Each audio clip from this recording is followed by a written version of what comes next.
I love educating people about cannabis. It's such a fun thing that I always used to have to hide for many, many years. And when I finally became legal and I could work in the industry, my mind was blown. It was an avenue I never knew was even a possibility. Something I never thought would ever happen in my lifetime. Oh, it's going to be a good time, man. So tell me, what do you do? How long have you been in the cannabis space? Well, I've been in the cannabis industry for almost 3 years now, and I recently left my last job so I can kind of be independent and do my own thing. And I started my own podcast, and now I'm kind of doing cannabis consulting on the side. And I've just been kind of wanting to educate people about cannabis more and get it into people's minds that it can be part of a healthy, normal lifestyle, and it doesn't have to be such a taboo subject like it has been in the past. Interesting. What's your like current sort of routine? Like, do you smoke every night, every day? Are you constantly high 24/7 like Snoop Dogg? What's your current routine? Usually it's only a couple times a day. I used to, back in my younger days, I was smoking all day as much as I possibly could, just kind of being crazy and trying to get as high as I possibly could. But these days I use it more medicinally and I use it more therapeutically because I've learned that it can definitely help in certain situations for different activities and put you in the right headspace for certain things. Interesting. So like, what when you say you use it a few times a day, is it like before breakfast, before work, before like a podcast? What situations do you use it? Sometimes before meals, because there are times where I just don't get an appetite, just like I've been too busy running around doing different things and it just isn't there. So that will help me get an appetite if I have to. But my routine normally, I'll probably smoke for the first time around like 11 or so, maybe noon, just to kind of get my day started, but not only with cannabis. I want to get my day started with just my nice morning routine of just water, food, being with my family, doing all that healthy stuff first, and then introducing the cannabis later on when I want to do other activities. Interesting. And what other activities would you do with cannabis? Well, anything. You can take cannabis on a hike, you can take cannabis when you swim, you can take cannabis on a day trip. It's really like the all-around perfect companion to anything that you really want to do. It's pretty cool. Where are you located in the United States? Yes, I am. I'm in Massachusetts. Is it like legal to drive while high? Or what's the rules about that? No, actually, when I actually worked at the store, we had to inform every single customer that you cannot consume cannabis while you're operating a motor vehicle, and you actually have to keep it out of reach of the driver when you're traveling with it, just so they can't say that you were trying to smoke while you were driving. Interesting. And in America, do they have like do they have like stops where they pull cars aside to do like alcohol testing, and do they do like weed testing? Is that possible? Is that a common thing? No, unfortunately, there's no real way to test someone's high level in the moment because someone can have THC in their blood from things that they smoked weeks ago and it will still show up at low levels in their blood. So you can't really tell how stoned someone is by doing any kind of test like that. Interesting. It's all subjective. Yeah. Huh. Okay. Because when I was in America, I was working in a startup in San Francisco, and one of the products we were working on, we were working on this like medical sort of app. But then before I came, they had this sort of weed product. It was called Cubanos. It was like basically like a weed cigar. It was wrapped in this special leaf, and they just had a bunch of weed just lying around everywhere. So I remember like coming in like every night we'd just all get stoned and get high. But then my boss and mentor, he found a way to sort of use it as like a brainstorming session. He used it not to just get lazy and just zen out, but like he used it to come up with ideas, and everyone will be talking, everyone bouncing ideas back and forth. And it was a brainstorming session, and we did that every single night. And then one of our team members, he would do it throughout the day. Like he would do it when he wanted to code and wanted to get into the zone, or when he would rock climb. So he did it all the time, but my boss and most of the teamers, we did it every single night, and it also helped us switch off to sleep, I guess. It's kind of like a team building exercise too at that point because you're all socially engaging in that and all trying to help each other get different ideas and solve problems. What's your thoughts on like, we use like a bong most of the time, and we had this long sort of glass jar bong, and my boss, he would put in ice. He would put in ice, and it created like this different experience. Yeah. It's so refreshing. Yeah, it's an ice catcher bong. It has 3 little indents so it can catch ice cubes. Yep. Yeah, yeah. So that was A cool trick for those, if you ever had any, have you seen things like whiskey stones or like reusable steel ice cubes? You can put reusable ice cubes inside that and bong too, and it won't melt and cause overflow of any water at the bottom of it. Because that was an issue I ran into a lot with, like putting ice in bongs. yeah. You just forget about it and it would just melt, and later on you have a puddle on your floors. That's true. Is it true that edibles are more safer for your lungs compared to bongs? And is it true smoking out a bong is more safer for your lungs compared to going straight from the joint? Well, edibles are definitely safer for your lungs because they don't interfere with your lungs at all. It goes straight to your liver and gets converted from regular THC into 11-hydroxy THC. So it's a totally different experience even than just regular smoking. And smoking through a bong, it does make it a little bit cleaner of an experience than smoking through a joint, but it does not like remove everything. There was this experience where I ate some edibles for the first time, and I felt nothing for like a few hours for the longest time. And I had lunch, I walked around, and I was fine. They'll sneak up on you. And then I was driving home. It was like 4 hours later, and it hit me while I was driving. And I was just trying to stay focused. I was like, why is it hitting me now? It's weird. It's like a full head and body experience. You're like, oh my word. Yeah. It's weird. It's like I've noticed a lot of drugs, they sort of hit you when you don't want it to hit you. Oh yeah, unfortunately. That's why you have to like time your edibles properly. And if you have anything in your stomach even, that can extend the amount of time until it affects you too. Interesting. So tell me about like the consulting you do. Well, right now I'm actually helping somebody come up with different ideas for which cannabis to source from different companies and what kind of flavor profiles he wants and what effects he's really going for.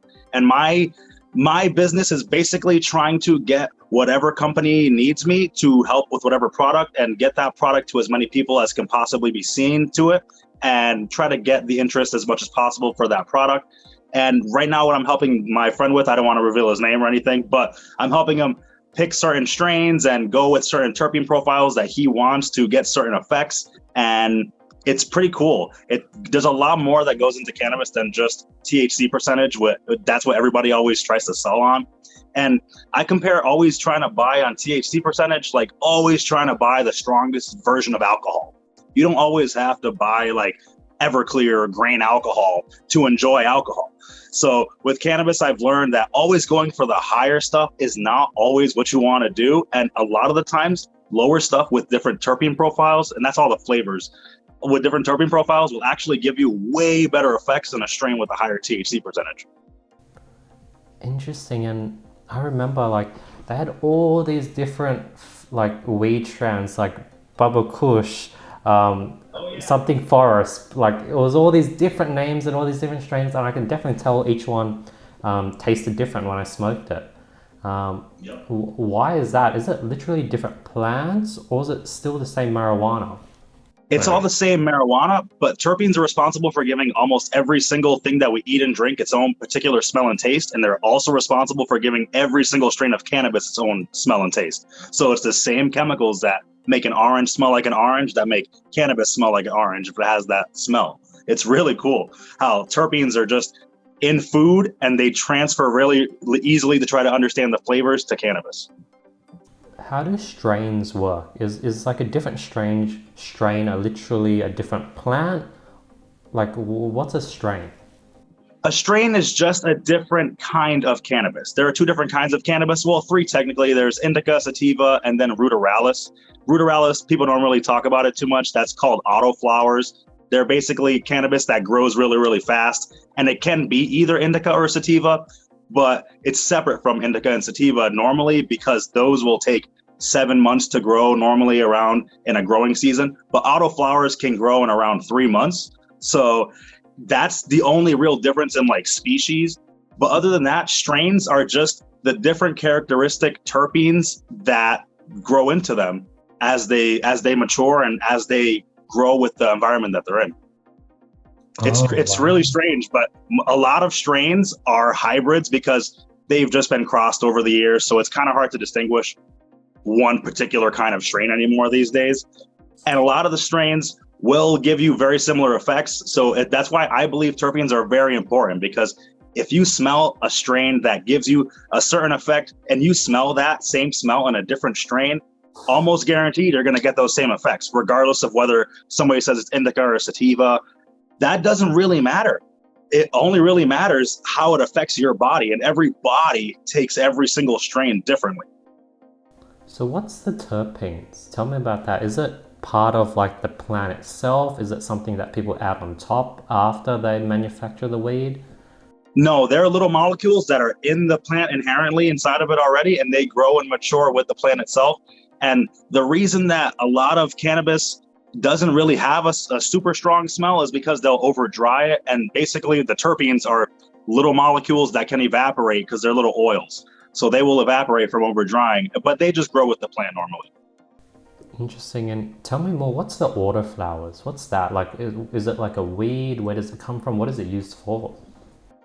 Autoflowers, it's just an easier version of cannabis to grow. And it just grows more like a traditional weed does. It just grows in kind of any condition. It can grow in a cold condition. It can grow in a super hot condition. And people just have found that these are the easiest ones to start with growing if you're going to be a beginner in growing. But they're also the easiest to mess up because they do grow so fast. There's not as much time to fix a problem like a mite infestation or something like that, or a deficiency from some different nutrient. So you really have to be on top of it every single day, and you can't take any days off from watching it like you could from a regular weed plant. And what's like the downside of autoflowers? Just the downside would be that you really have to pay attention to it, because one day of not paying attention to it and you got mold. One day of not paying attention to it and you got a calcium or a potassium deficiency. You know, like there's so many different things in it that can go wrong so fast that you really have to be paying attention to it, but it does grow pretty easily and pretty quick. So as long as you're paying attention to it and watering it every day and just watching as it grows, it's pretty easy. Interesting. And then when you're picking like all the different strains and all the different effects, tell me about how that works. Well, it comes down a lot to different patients' personal experiences and writing their own effects. So a lot of my work comes down to reading lots of different people's experiences with different strains to kind of come to one cohesive feeling that this strain will give you. And that's kind of hard. But most of the time it's all right, read a couple hundred different people's reviews of this one strain and come up with a blurb or like a paragraph to like, this is the effects that you can typically expect from this, from all these different people's experiences. And that's really what it comes down to, trying to do the research from just hearing everyone else's experiences of that, because it is so subjective that, like I said, one thing, an indica for somebody can be a sativa for somebody else. An uplifting strain for someone can be a more relaxing strain for somebody else. So you really have to go with your own body and what your body likes. And that is where terpenes come into play, because if your body likes the way it smells, it's probably going to like the effects that you get from it too. How many of these strains sort of blurbs, merges have you created so far? I've done a lot. I used to write a bunch of different, basically I would have a new strain that came into my job and no one had ever tried it before. And I would have to try to come up with some cohesive explanation for this strain so that everybody else in the company would be able to understand it without having tried it yet. And so that was hard, but it's probably been around like 60 different products or so that I've done different reviews for. And some of them are on my YouTube channel. And now I just started mostly doing like product reviews, like accessory reviews and stuff like that. Some terpene videos specifically where I talk about different terpenes and the effects that they might give to you and different studies that are done with them and how they've actually affected people. Where do like new strains come from? Like how do people keep coming up with more and more new strains? Basically, it's all botany. It's all comes down to cross-pollination. So you can take one strain that's a female version of that strain and take a male version of another strain. And that just comes when you grow them at a certain point. You can tell if it's a male or a female. And usually the male strains just get thrown away because they're not going to yield any buds for you.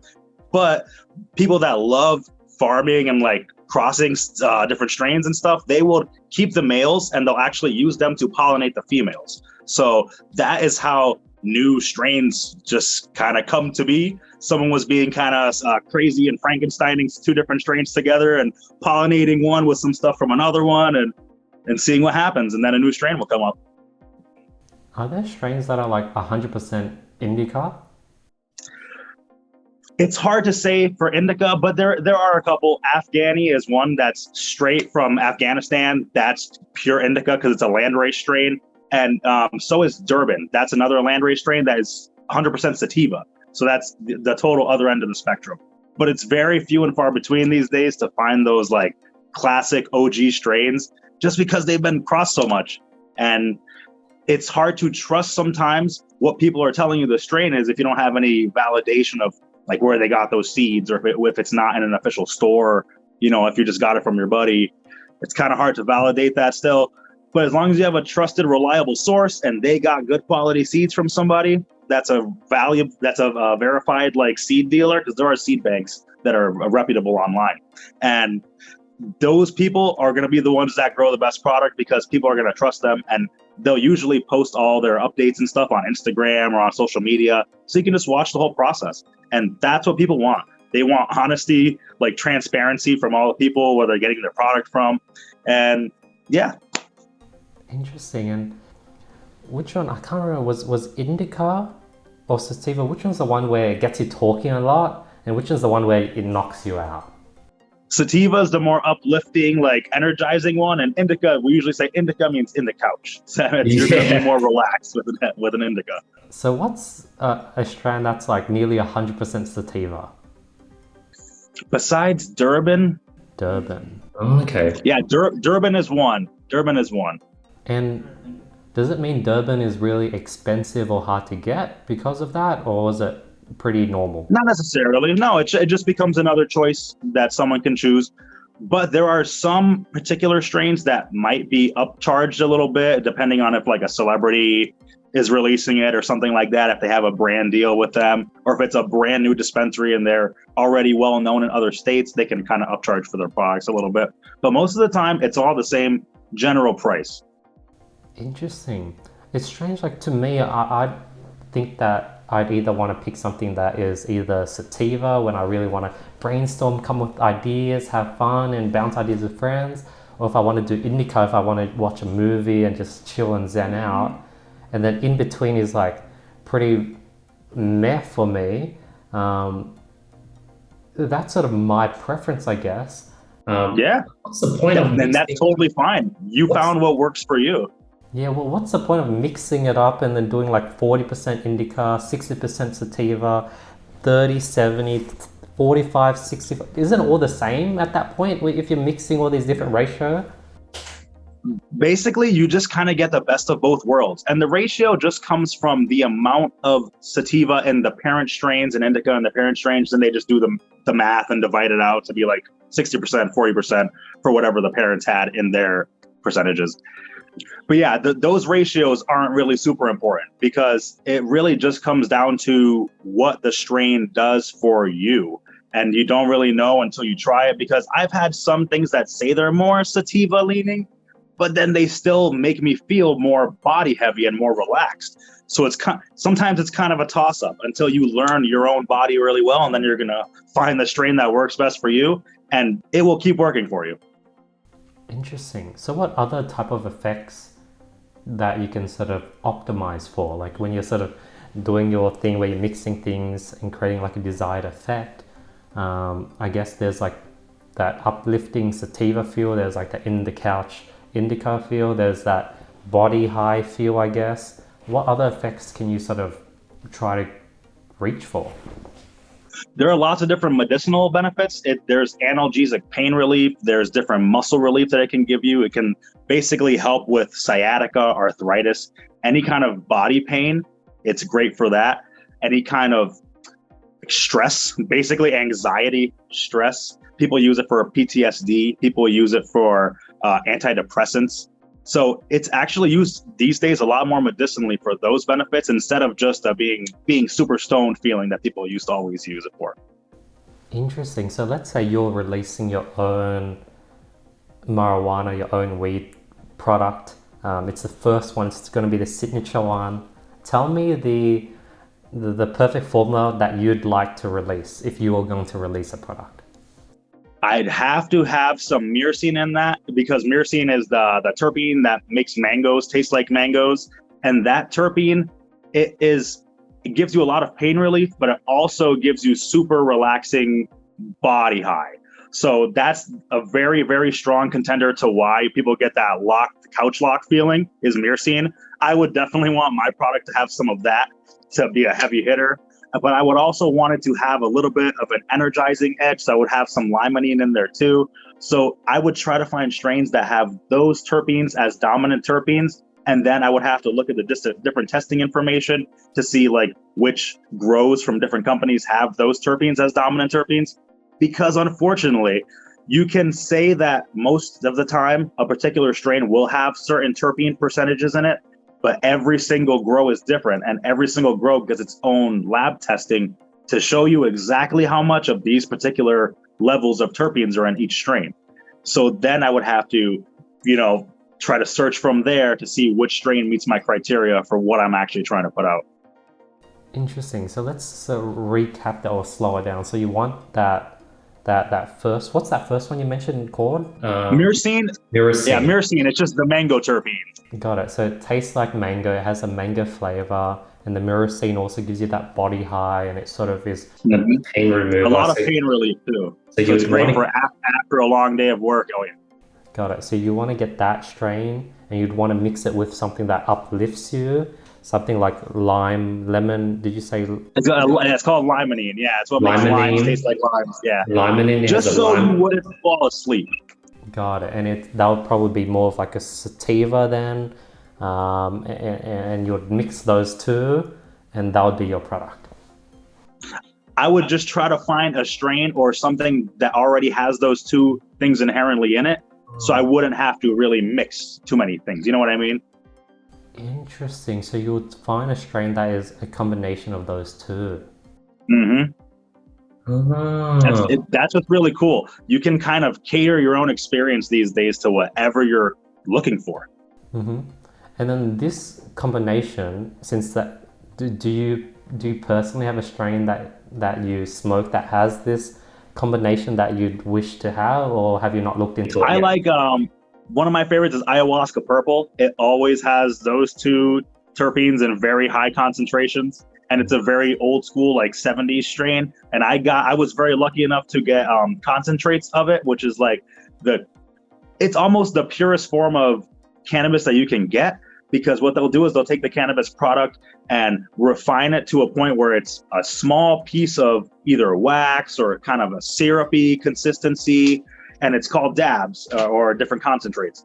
And I tried a concentrate of that, and I tasted that flavor so immensely and the effects that it gave me. And that was when I first became a patient. It was one of the first strains I ever tried, and it was astounding what it did for me. And I will never forget how it tastes. And to this day, like, that's one of my favorites.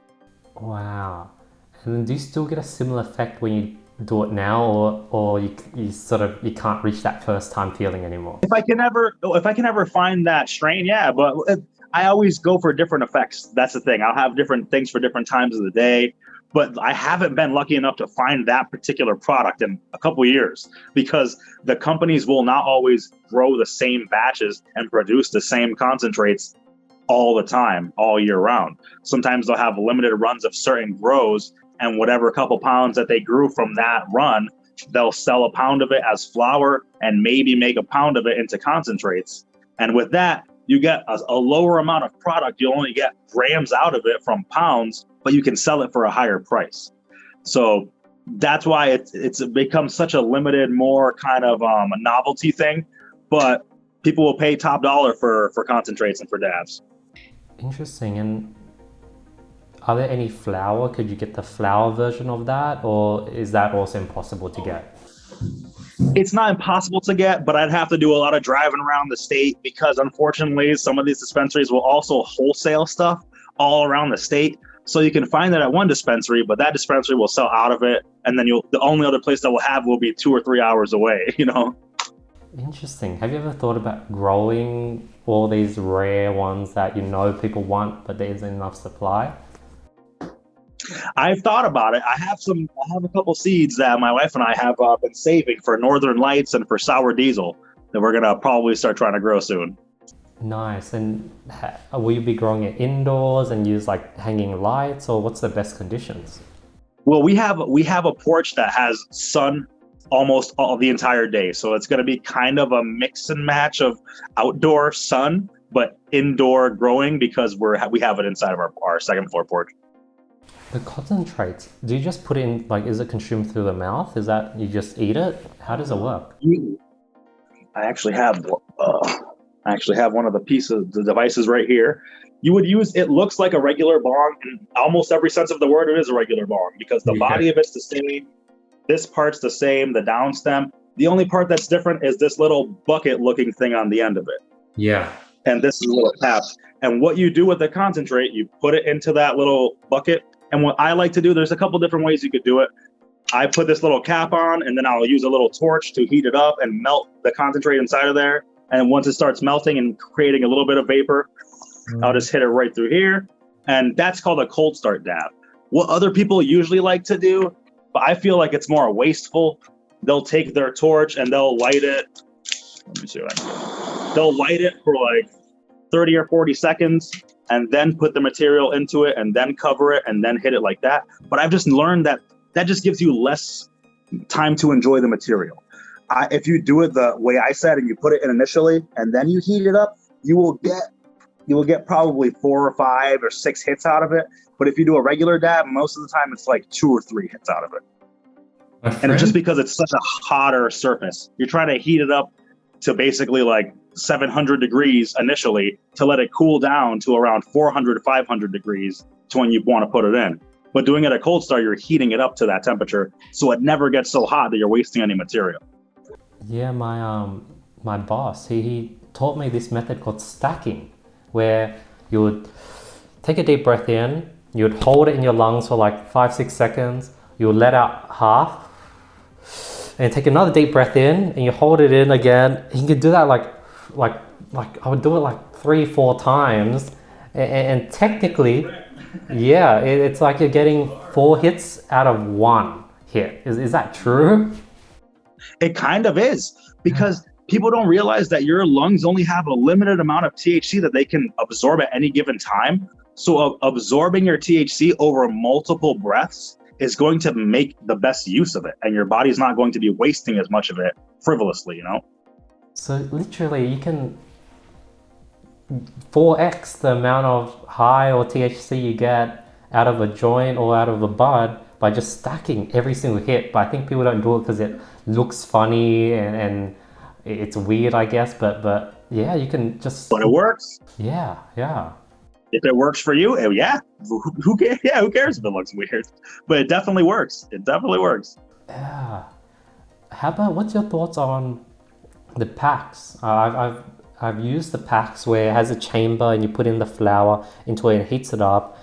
It's much lighter, but for some reason the high feels much less and it feels like it fades away much quicker, even though you're smoking the same weed. I've had a bunch of dry herb vaporizers over the years, and that was my only issue with them too. It kind of gets you high, but only to a certain amount. And that's because certain cannabinoids and certain terpenes, which are the things that are going to give you the overall effect of being stoned in your brain that cross your blood-brain barrier, those things have to get to a certain temperature to vaporize. And in a dry herb vape, they usually don't get to that temperature. It's controlling it to only bake it to like 450, maybe 500 if the vape goes that hot. But it's not getting to the point of combustion where you're going to get some more out of it. And that's why after you use a dry herb vape, you can still use that weed as an edible because it still has THC in it. It still has other cannabinoids in it. And it didn't get everything out of it when you vaporized it. That's the only reason you can still use it afterwards. Interesting. Which option would you prefer? Option 1, put the weed into like a joint and then just smoke it from the joint. Option 2, put the weed through a vaporizer, use the vaporizer till it's gone, and then use the remaining weed and put it into an edible. So option 1 or 2? I prefer option 2, but I prefer option 1, but option 2 is more frugal, where you're preserving it for a longer amount of time, being able to use it for a longer amount of time. So I definitely prefer a joint, but I totally would have to, in reality, practice with a vaporizer because I would just want to reuse the bud. I wouldn't want to let anything go to waste. There was a time when I first got a vape, I would throw my vaporized bud away, thinking it was no good for anything anymore. Dump it down the toilet, throw it outside, like, oh, it's all burned up, I don't want it anymore. And a friend told me you could save it and eat it, and I looked it up online to make sure it was true. It turns out it was true, and people have been doing it for years.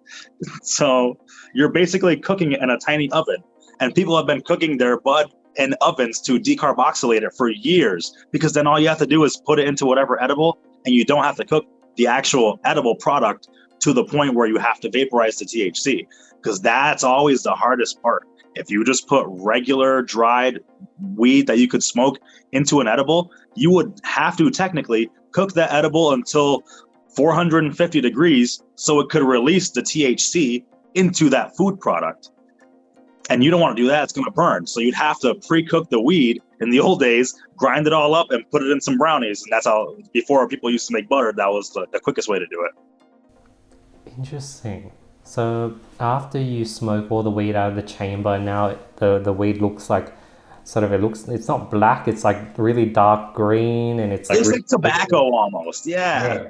So you can take that and you can literally put it into like a brownie, and I guess I Google like how to make edible brownies, and then I just mix it in. Yeah, I've seen people put it in yogurt, put it in ice cream. Like I used to put it on peanut butter sandwiches and eat it quick.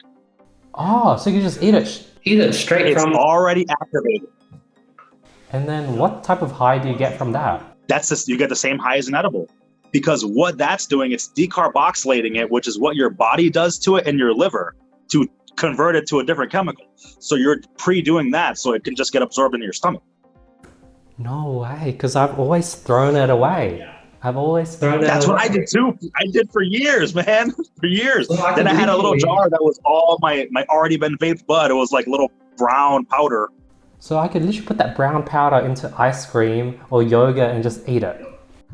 Yep. I would say first, like, crush it up just so it's really smooth, because I've tried to do it just straight out of it. Super crunchy, kind of gross. So definitely grind it up a little bit and mix it into whatever you're going to eat.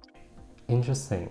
Now, let's say you live in a country like Australia where weed is not legal and the weed you get is like through a dealer. Like, is the weed any more dangerous or dirty or like, can you do like all these things we're talking about, or is it more safer in America where you're buying it from some weed shop and the weed is clean or is there no difference? See, it can kind of go both ways, because there are situations where even in legal weed shops, there are some sketchy backroom dealings going on where moldy products got passed because someone didn't check the product correctly and they get sold.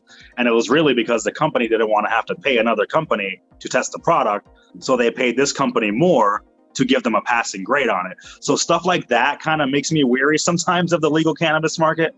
I would much prefer to get stuff from a close friend, or like a degree away, a friend of a friend that I know is growing just good quality flower without adding anything into it. No pesticides, no extra chemicals into it. Because I have heard some horror stories of people getting like hemp CBD weed and spraying it with chemicals, like research chemicals that I have no idea what it was. And when the people smoke it, they kind of go psychotic a little bit, like that K2 and spice stuff from years back. That was always a scary thing that it put in my mind. Why don't we just make weed legal? Why are we putting all these horrible, dangerous substitutes onto the market? But that being said, if you don't really know your source and you're kind of just getting it from someone that you don't really know, it can be more dangerous because they could have used pesticides on it as it grew, and you don't know how careful they were with it. You don't know the growing environments, if they were being super stringent with all the elements that they had their plant around. So I would prefer to get it from a friend of a friend or a close friend, or grow it yourself. Now, if it smokes okay, does it mean it's edible okay? Yeah, because And anything that you can smoke can be used as an edible, can be used in an edible. But usually what they would do is take lower quality product and use that in edibles, like all the bottom of the bag stuff and all the shake and everything. They'll grind that up to make it all one cohesive thing, and then they'll cook that, put it in edibles, or make oil out of it and put that into edibles, just because it's lower quality product that still has something in it, but no one really wants to smoke it. So usually all the nice buds is sold, and all the other lower quality stuff is used in other things. Another thing I was taught was that when you're smoking with a bong and you're using bud, rather than, a lot of people would put it in a grinder, crush it up and put it into the sort of... The bowl? The bowl, that's right, the bowl. But I was taught that it's better to like sort of take little sort of, like break up the bud into smaller sort of flowers and just putting it directly in, and not sort of crushing it, not making it tiny, and just putting the whole sort of flower in and sort of lighting it like that. Is that more wasteful? Is it better? What's your thoughts on that? My thoughts on that is you will definitely taste it nicer, but you're going to have to hold whatever flame you're holding to it for a longer time because it's a denser material. That's the only problem. And if you're going to do that, I would suggest using Hemp Wick, which is like a wick that you can light with a lighter, and you don't have to have all the butane going into your lungs as you're hitting it. So you can just use that instead. So that's what I would suggest if you're going to do that. But what I've learned is that when you grind up bud, although it might take a little bit of the flavor away because it's not preserved in the integrity of the entire nugget, it will burn more evenly because it's an even surface for the fire to cover better. Interesting. The more surface area, the more evenly it's going to burn. Now tell me, what is moldy product? How does weed go moldy? What's the best way to store it? Can it get moldy after you bought it? It can. Unfortunately, if you have your product in a damp environment of any way, shape, or form, like if you have it in a laundry room or in like just next to a water heater or something, it can get moldy if it's not in an airtight container. And unfortunately, sometimes products will get sold that are moldy right in store, and they really shouldn't be. They should have already been tested very strictly for any kind of mold, any kind of bacteria. But the problem is it can be dangerous if you smoke it because you're breathing in spores, and that's never good. The best way to store your flower is in a dark, airtight container, preferably with a humidity pack, something like this. This will control the humidity inside whatever container you put it into, and that will keep it from drying out too much, and will also preserve any terpenes and the flavor as much as possible, and can give it a little bit more life back into dry weed. Interesting. And so I guess, how about just like putting in a simple Ziploc sandwich bag? I mean, you could, but it's being exposed to light, which will make it more pale, which will make some of the stuff evaporate on it. And it will just be a subpar product if you leave it in there forever. Or, I mean, if you leave it in there for a short amount of time, for a couple days or so, and then you put it into a jar and transfer it, that's fine. But not for extended use. Oh, damn, okay. Could you tell if it gets moldy? Is it obvious or is it not obvious? It will be very obvious. Yeah, you'll look at your bud and it will have like white fuzz on it. Okay. Very like apparent. Like that does not look like cannabis to me. It does not look like trichomes or crystals or anything. It looks like white fuzz. Now, how long can you store weed? How long is weed good for? In an airtight container, you can store weed for years. I've heard of people vacuum sealing weed for years and then using it later on, and it's totally fine. There have been stories on Reddit, people find their like parents' stash from the 70s, and they can still smoke it because it was in an airtight mason jar. It didn't really get them super high, but it was fine. Could you literally just... But it can last years. So is this a okay idea where you just have you bought the weed from the dealer, it's in a Ziploc sandwich bag, you put it into like a normal jar, like a honey jar, and then you put that jar into like a closet? That's perfect. That should be fine. Yeah. Okay. Super cool. Now, back in the days when weed wasn't like legal in America, was it hard to like find Sativa, Indica, know the different strands and so get the ones you wanted? Because it felt like every time you go to a dealer, they might have a different batch. The dealer doesn't really know what type of weed it is, and it's just all like you're going in blind each time. That was exactly what it was. We didn't really get a choice. It wasn't until many years into my consuming cannabis that people actually started having varieties, and I couldn't believe it. I was like, oh my God, you have a smorgasbord for me? I can actually choose more than one kind? This is crazy to me. And so it was very rare that you got to choose what strain you wanted. And it was really just the dealer got this new kind, said it's better than his last kind, so we're going to try it this week, guys. So it's the only time we got. Super cool. How did you, Nate, how did you end up learning about all of this stuff? Well, what got you into it? Tell me about that. Well, when I was 15 was the first time I ever smoked. And of course, back then it was more of just a fun social experience thing. But when I realized that people had been using it for thousands of years, literally thousands of years as a medicine, topically on your skin, in your eyes for glaucoma, like for pain, so many different things that it can be used for. And that inspired me when I was younger to just, I've always wanted to work in this industry and learn as much as I possibly can about this. And when I finally got the chance, it was incredible. And I just wanted to keep learning because it was my job to help customers to try to get to where they wanted to be with their cannabis. So I became very insistent on trying to get you the weed that's going to be best for you. I want you to smell every single strain that I think is going to be good for you, and let me know when you find one that smells good to you, and I will give you my thoughts and feedback on that particular strain.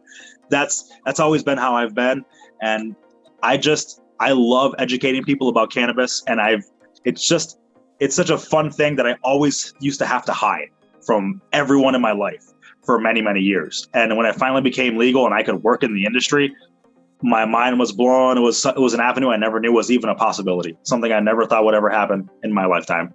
So it was that was what really did it for me when I learned that it has medicinal benefits that people have been using forever, for as long as we can conceive of knowing about cannabis, like 4,000 or 5,000 years.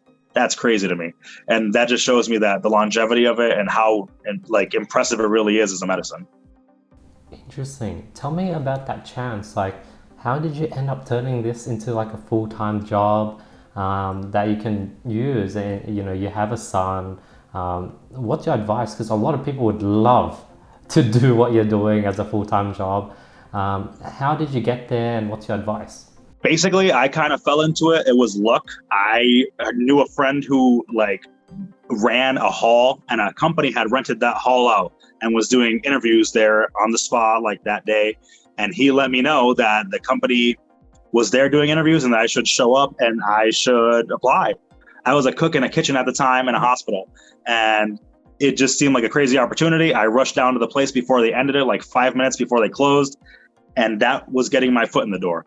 So there are so many possibilities. If you're out there and you want to work in this industry, you can work in any different part of the industry. There's security, there's cultivation, there's finances, there's HR, there's retail, there's the inventory. It's basically just like any other business that you can work at. And it's not such a crazy thing anymore to be able to work in this industry. So just anyone that wants to, don't give up. Keep trying to find your one opportunity, because you never know when that chance meeting will turn into what you want to do. Interesting. And Nate, are you working in one company, or doing consulting for a few different companies? Right now, I'm just kind of doing different companies. Interesting. And how do you find these different consulting gigs? Do you do a lot of outreach? Is it word of mouth? Do they come to you? Are there periods where you have no gigs at all and you're like, what do I do? Sometimes yes, but sometimes it's word of mouth, and a couple of times they've actually come to me, and that's pretty cool. Interesting. So zero outreach. Yeah, honestly, not much outreach. Wow.